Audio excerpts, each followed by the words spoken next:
नमस्कार, आप देख रहे हैं साधना प्लस और मैं हूं आपके साथ पूजा अग्रवाल। बुलेटिन की शुरुआत करेंगे, लेकिन उससे पहले नजर इस वक्त की हेडलाइंस पर।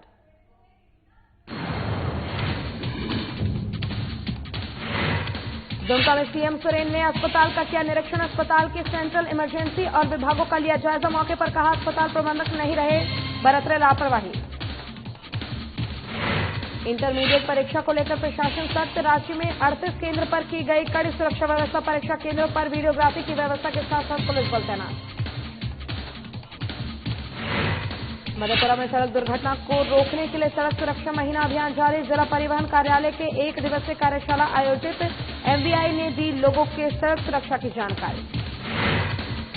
झारखंडी व्यंजन पेश करने जा रहा होटल रेडिशन ब्लू। एक प्लेट की कीमत 1499 रुपए। अब लोगों से ले सकेंगे अलग अलग व्यंजनों का स्वाद। चलिए शुरुआत करेंगे खबरों से। मुख्यमंत्री हेमंत सोरेन इन दिनों दुमका दौरे पर हैं। कल शाम दुमका पहुंचने पर उनका भव्य स्वागत किया गया। इसके बाद रात में मुख्यमंत्री ने पूलो झानो मेडिकल कॉलेज अस्पताल का औचक निरीक्षण किया।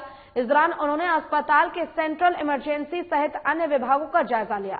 मुख्यमंत्री ने अस्पताल प्रबंधक से कहा कि वो मरीजों के बेहतर इलाज में किसी प्रकार की कोई लापरवाही नहीं बरते। मरीजों को सरकार द्वारा उपलब्ध सभी सुविधाएं मिलनी चाहिए। अगर किसी तरह की शिकायत मिलती है तो दोषियों के खिलाफ सख्त कार्रवाई की जाएगी। मुख्यमंत्री ने सुविधाओं और जरूरतों की चीजों की जानकारी ली और डॉक्टर और उनके रोस्टर ड्यूटी की पूरी जानकारी मांगी। वहीं मुख्यमंत्री ने मातृत्व और नवजात शिशु वार्ड जाकर नवजातों के स्वास्थ्य की जानकारी उनके परिजनों से ली।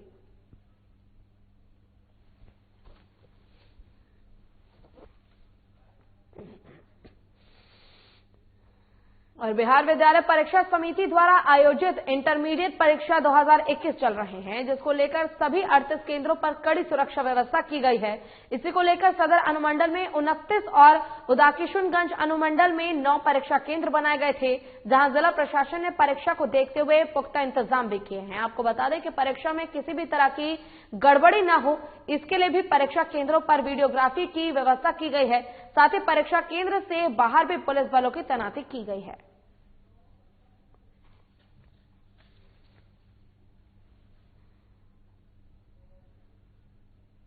सेंटर पर बल की प्रतिनियुक्ति की गई है, पदाधिकारी की प्रतिनियुक्ति की गई है। इसके अलावा फ्लाइंग स्क्वाड है और स्टेट की प्रतिनियुक्ति की गई है। बिल्कुल शांतिपूर्ण और कदाचार मुक्त परीक्षा कराने के लिए प्रशासन प्रतिबद्ध है। सभी जगह पे शांतिपूर्वक अच्छे ढंग से परीक्षा चल रहा है। हम और एसडीपीओ साहब दोनों आदमी जो है सभी केंद्रों पे भ्रमण करना अभी प्रारंभ कर चुके हैं। जहां जहां गए हैं वहां सभी जगह शांतिपूर्ण ढंग से परीक्षा चल रही है। लातेहार का नेतरहाट क्षेत्र इन दिनों पर्यटन का केंद्र बना हुआ है, जहां अवैध होटलों का संचालन खुलेआम किया जा रहा है, जिसका रजिस्ट्रेशन नहीं हो पाया है। आपको बता दें कि होटल संचालक अपनी मनमानी कर रहे हैं और पर्यटक से एक कमरे का किराया 950 रुपए से लेकर 4000 तक वसूल रहे हैं। इसी को लेकर नेतरहाट रिपोर्ट के मैनेजर चंदन गुप्ता ने बताया कि जो भी पर्यटक यहां आते हैं उनके स्वास्थ्य केंद्र में कोरोना जांच की जाती है, लेकिन अब कोई भी 24 घंटे पहले की कोरोना रिपोर्ट नहीं देता है। वहीं महुआडांड़ एसडीओ निखिल सोरेन ने इस मामले में बताया है कि उपायुक्त के निर्देश पर जांच कर कई होटलों को नोटिस जारी किया गया है, जिनमें जांच कर कार्रवाई की मांग की गई है।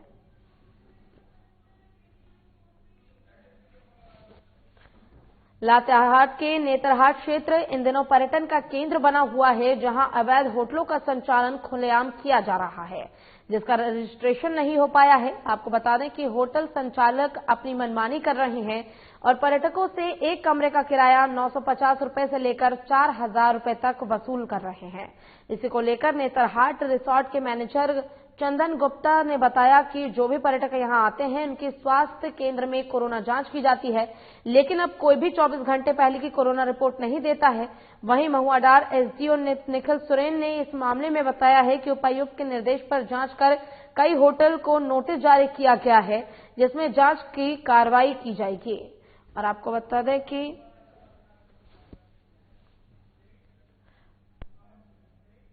और इसी पर अधिक जानकारी के लिए हमारे संवाददाता अमन सिन्हा हमारे साथ फोन लाइन पर जुड़ गए हैं। अमन, जिस प्रकार से ये होटलों की बड़ी लापरवाही सामने आई है, जिस प्रकार से पर्यटकों से पैसे की लूट की जा रही है, पैसे वसूले जा रहे हैं, मनमानी चल रही है, आखिर क्या पूरी जानकारी है? आखिर क्यों इस प्रकार का जो रवैया है वो होटल के मैनेजर द्वारा अपनाया जा रहा है?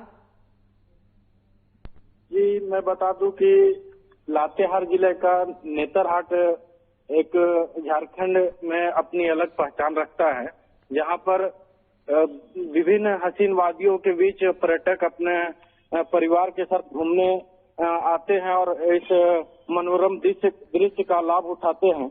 लेकिन वहीं दूसरी ओर देखा जा रहा है कि नेतरहाट के विभिन्न कई ऐसे होटल संचालक हैं जो इन पर्यटकों से मनमाना रुपए वसूल कर रहे हैं किराए के रूप में।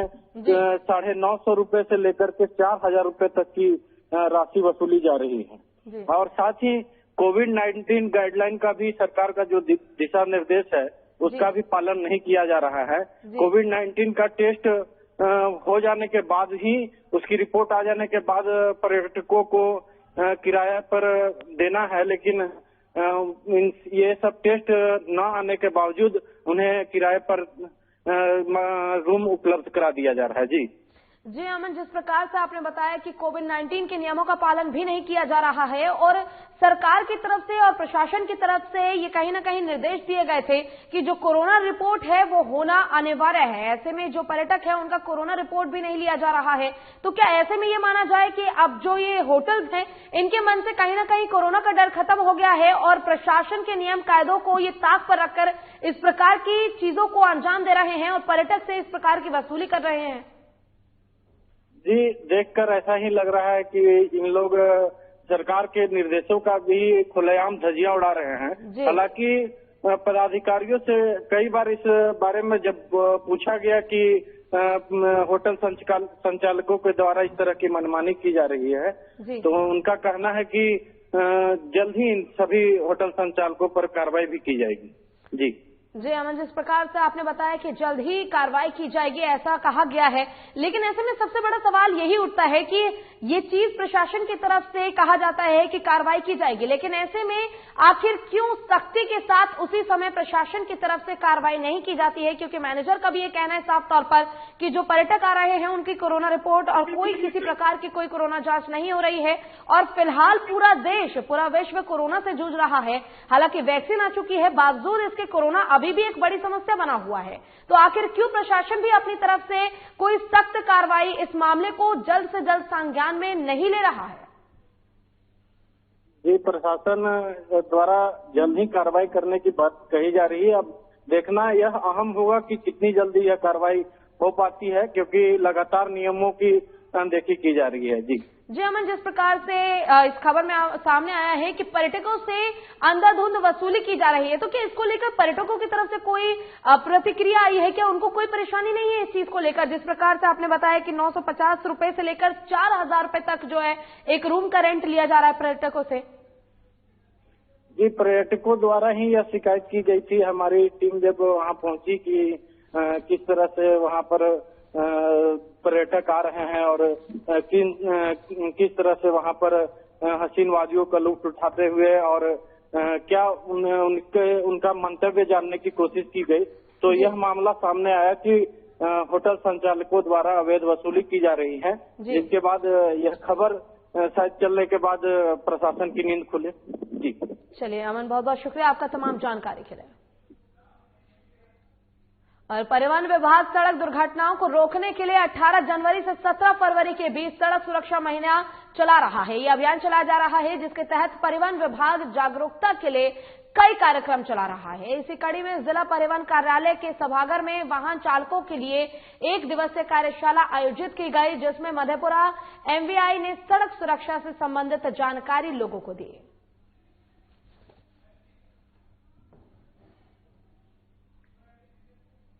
और परिवहन विभाग सड़क दुर्घटना अभियान चला रहा है। आपको बता दें कि जितने भी सड़क दुर्घटना है उनको रोकने के लिए इस प्रकार का अभियान काफी लंबे समय से चलाया जा रहा है। 18 जनवरी से 17 फरवरी के बीच सड़क सुरक्षा महीना ये अभियान चलाया जा रहा है, जिसके तहत परिवहन विभाग लोगों को जागरूक करने की कोशिश कर रहा है ताकि जो लोग हैं वो जितने भी सड़क सुरक्षा को लेकर नियम कानून बनाए गए हैं उनको लेकर उनका कायदे से पालन करें। और ऐसे में लोगों को भी इस दौरान कार्यक्रम के दौरान जागरूक किया जा रहा है कि जितने भी नियम हैं उनका वो पालन करते हुए जागरूक रहे ताकि जो सड़क दुर्घटना होती है इस प्रकार की घटनाओं को रोका जा सके। कि हमारा सड़क सुरक्षा माह चल रहा है जो 18 जनवरी से चल के 17 फरवरी को खत्म होने जा रहा है। उसी की कड़ी में आज ड्राइवर लोगों का रिफ्रेशर कोर्स का आयोजन किया गया था। इसमें ट्रैफिक से संबंधित नियमों के बारे में ड्राइवर लोगों को बताया गया, गाड़ी का कागजात के बारे में बताया गया, खुद कैसे चलें, दूसरे को कैसे सुरक्षित रखें, ये सारी बातें बताई गई ताकि दुर्घटनाओं में कमी आए। हमारा मुख्य उद्देश्य यही है कि दुर्घटना कम से कम घटित हो, मृत्यु की संख्या कम से कम। और यहाँ रुकेंगे छोटे से ब्रेक के लिए, ब्रेक के बाद जल्द होंगे हाजिर।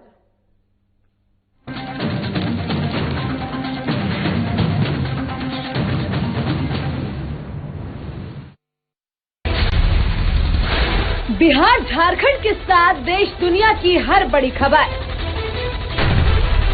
देखिए फटाफट अंदाज में शाम 7:30 बजे। खबरें सुपरफास्ट सिर्फ साधना प्लस पर।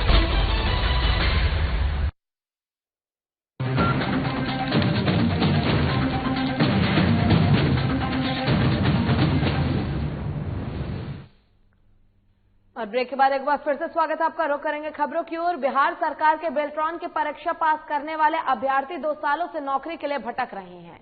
अभ्यर्थियों की माने तो लोग 2 साल पहले ही बेल्ट्रॉन के डाटा ऑपरेटर की परीक्षा पास कर चुके हैं, लेकिन जिला स्तर से अधियाचना अब तक कंपनी को नहीं भेजी गई है, जिस वजह से उनकी नियुक्ति नहीं हो पा रही है। इस मुद्दे को लेकर दर्जनों अभ्यर्थियों ने डीएम से रिक्त भेजने की गुहार लगाई है।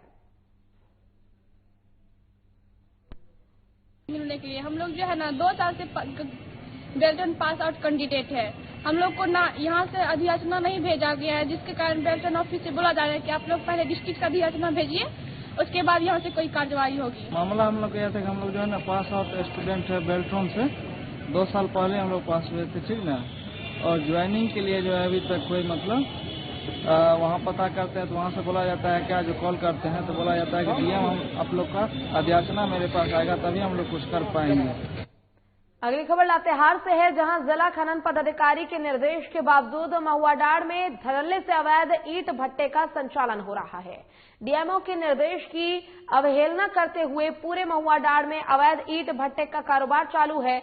आपको बता दें कि कुछ दिन पहले लातेहार डीएमओ ने सख्त निर्देश दिए थे कि अवैध रूप से ईंट भट्टे का संचालन नहीं होगा, लेकिन डीएमओ के आदेश की अवहेलना करते हुए महुआडांड़ के कई गांव ईंट भट्टे का अवैध कारोबार फल फूल रहा है।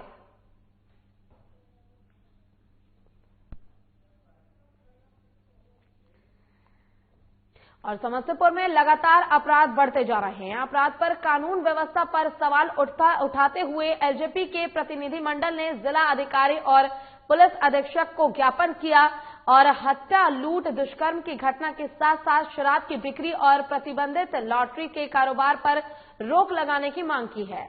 इस दौरान जिला मीडिया प्रभारी सहनगर अध्यक्ष उमाशंकर मिश्रा ने कहा कि पुलिस प्रशासन के संरक्षण में अवैध शराब और सट्टा के कारोबार चल रहा है। पूरे जिले में अपराधियों का बोलबाला है और प्रशासन के लोग कुंभकर्णी निंद्रा में सोए हुए हैं। ये भी कहा है कि अगर जिला प्रशासन इन सब पर 1 सप्ताह के अंदर रोक नहीं लगाती है तो एलजेपी कड़ा आंदोलन करेगी।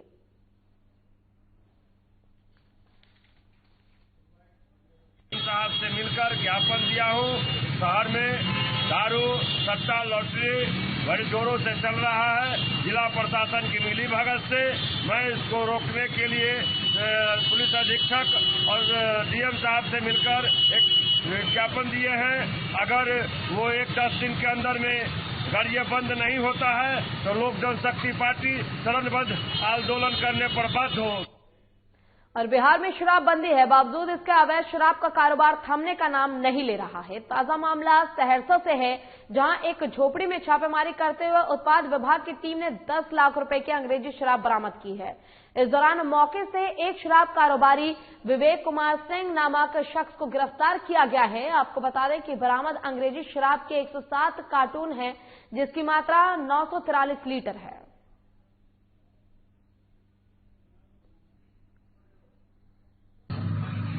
जो विवेक कुमार सिंह के घर के आंगन से सटे झोपड़ी है, वहीं से हम लोग 107 पेटी विदेशी शराब को जब्त किए हैं।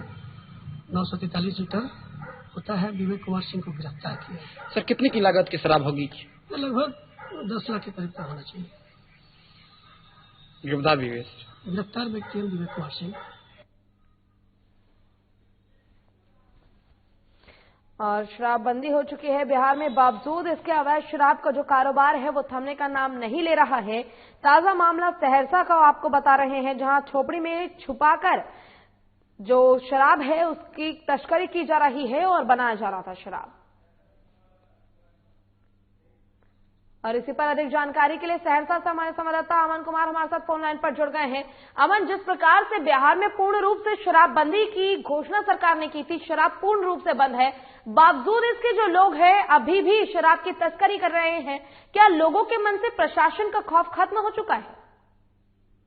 जी मैडम, मैं आपको बता दूं कि सहरसा जिला के जो संबलसराज थाना क्षेत्र के विराटपुर गांव में जो है बीते रात जो है मतलब उत्पाद विभाग की टीम को गुप्त सूचना मिली थी कि वहां जो है शराब का भंडारण किया जा रहा है, जिसके बाद उत्पाद विभाग की टीम गुप्त सूचना के आधार पर गई और वहां से जो है भारी मात्रा में शराब जो बरामद की है, उसमें एक शराब कारोबारी गिरफ्तार भी किया है। लगातार इस तरह की जो मतलब जो है लगातार जो उत्पाद विभाग कार्रवाई भी कर रही है, लेकिन जो कारोबारी इससे बाज नहीं आते हैं। जी मैडम जी, जिस प्रकार से छापेमारी की गई है, ऐसे में 10 लाख की अंग्रेजी शराब बरामद की गई है, क्या किसी को गिरफ्तार भी किया गया है इस दौरान? जी मैं आपको बता दूं कि ये जो कारोबार है, इस शराब कारोबारी जो है गिरफ्तार हुआ है। विवेक कुमार सिंह को गिरफ्तार किया है इस पूरे मामले में। वो अपनी संलिप्तता स्वीकार की है कि शराब कारोबार करते थे, इसमें की गिरफ्तारी है और जो अन्य लोग इसमें जुड़े हुए हैं उनके बारे में पूछताछ की जा रही है। जी अमन, जिस प्रकार से 10 लाख से ज्यादा की अंग्रेजी शराब बरामद की गई है, इसको लेकर प्रशासन की तरफ से आगे क्या कुछ कार्रवाई की जा रही है? जो बड़ी खेप पुलिस ने प्रशासन ने बरामद की है, इसको लेकर क्या कुछ आगे किया जाएगा अब?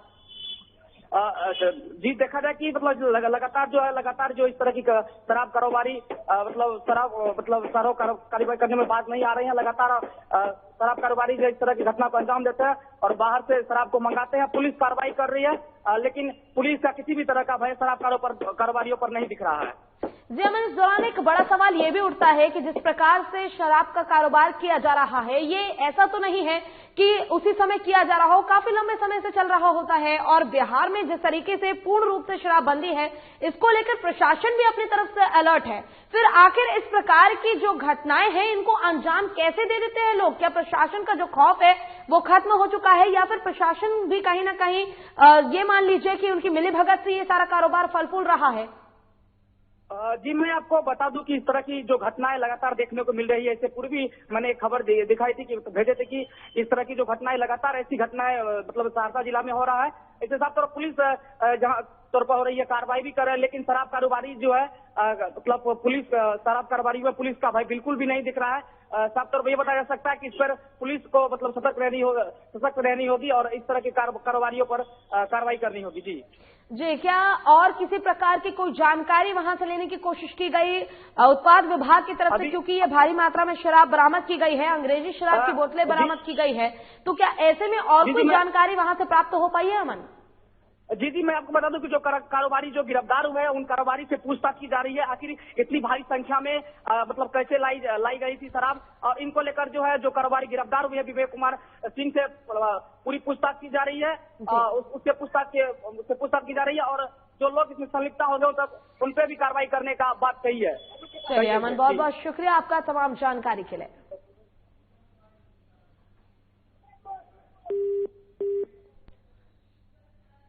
और रांची के होटल रेडिसन ब्लू आम लोगों के लिए झारखंडी व्यंजन पेश करने जा रहा है, जिसमें मुख्य भोजन चावल, दाल, सब्जी और कंद है।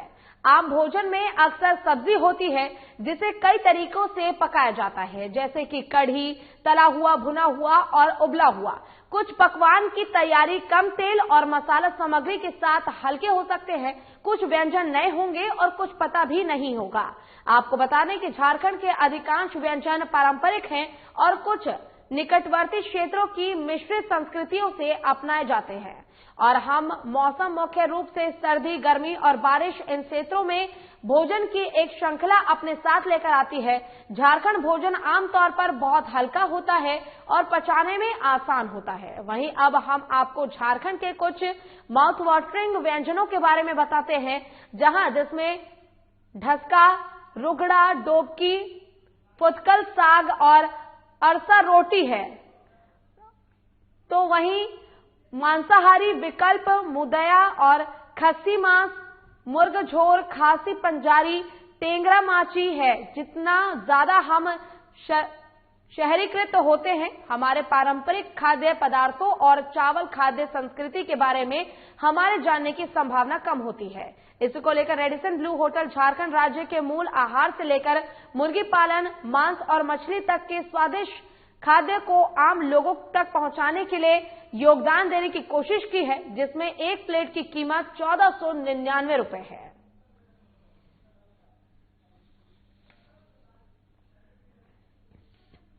रांची के होटल रेडिसन ब्लू आम लोगों के लिए झारखंड व्यंजन पेश करने जा रही है। आपको बताने कि जिसमें मुख्य भोजन चावल, दाल, सब्जी और कंद है। आम भोजन में अक्सर सब्जी होती है जिसे कई तरीके से पकाया जाता है, जैसे कि कढ़ी, तला हुआ, भुना हुआ और उबला हुआ। कुछ पकवान की तैयारी कम तेल और मसाले में की जाती है।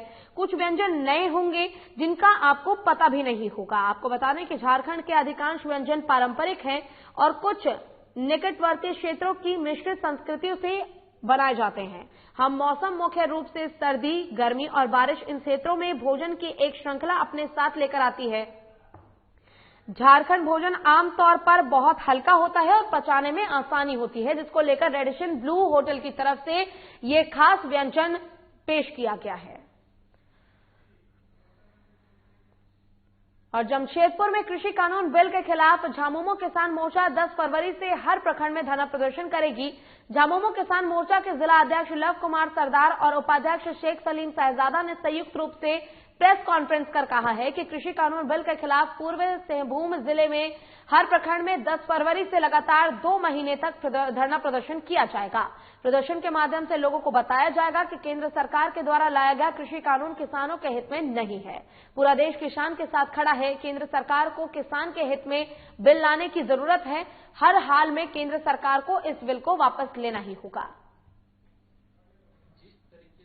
केंद्र सरकार आज किसी कानून को जबरदस्ती इस देश के किसान के ऊपर थोपना चाह रही है, इसका मैं कड़ी जोर निंदा करते हैं और विरोध करते हैं। जिस तरीके से लाल किला पर ये झंडा अपना आरएसएस और भाजपा बजरंग दल का द्वारा लगा के किसान का आंदोलन को कुचलने का काम किया है, ये सभी देशवासी ने देख चुकी है और भारतीय जनता पार्टी का मंशा को समझ चुकी है।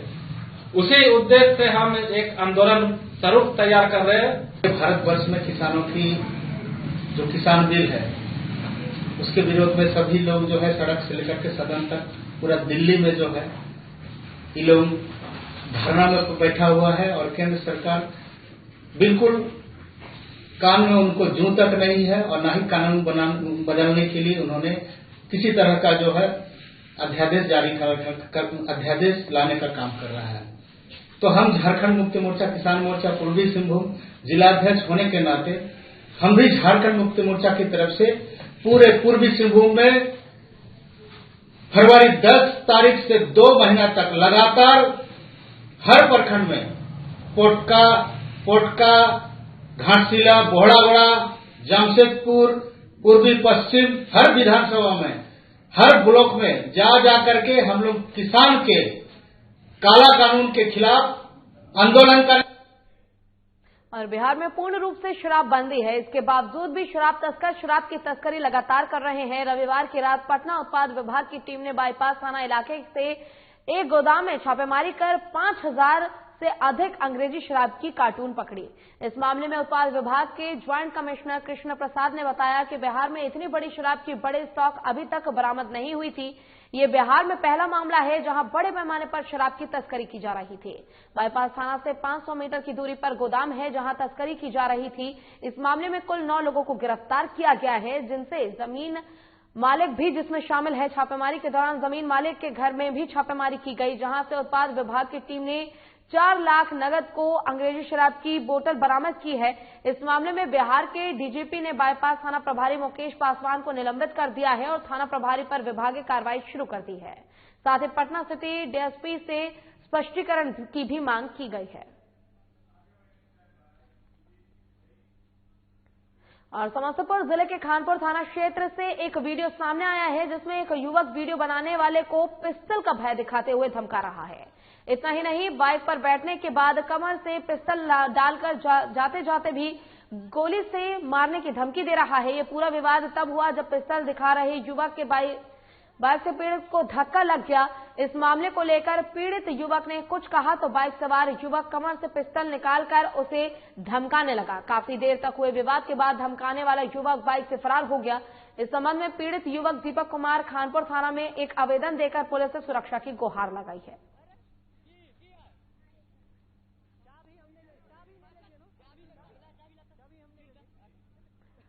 और साहिबगंज के सदर प्रखंड के मालपुर पंचायत के भोला मांझी टोला में सोमवार की देर रात आग लगने की घटना में 17 घर जलकर राख हो गए। घटना उस समय घटी जब सब सोने की तैयारी में लगे हुए थे। बताया जा रहा है कि कोकाए रविदास के घर से अचानक आग की लपटें उठने लगी। जब तक लोग को समझ पाते आग ने विकराल रूप धारण कर लिया। देखते ही देखते आग ने आसपास के लगभग 17 घरों को अपने चपेट में ले लिया। ग्रामीणों ने कड़ी मशक्कत के बाद आग पर काबू पाया।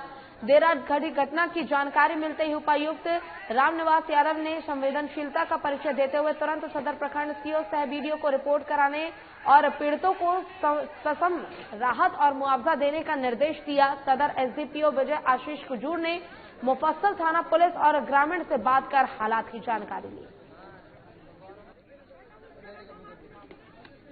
और बता दें कि साहिबगंज की ये खबर, जहां देखते ही देखते 17 घर आग की चपेट में आ गए, जिसके बाद ग्रामीणों ने काफी कोशिश की लेकिन आग पर काबू नहीं पाया गया। उसके बाद जब प्रशासन को इसकी जानकारी दी गई, काफी कोशिशों के बाद मशक्कत के बाद ये आग इतना विकराल था कि ग्रामीणों ने इस पर काबू पाया और फिलहाल प्रशासन की तरफ से कहा गया है कि जिनका घर जला है उनको मुआवजा दिया जाएगा। और इसी के साथ फिलहाल के लिए इस बुलेटिन में बस इतना ही। खबरों का सिलसिला लगातार आगे भी जारी है। आप देखते रहिए साधना प्लस। नमस्कार।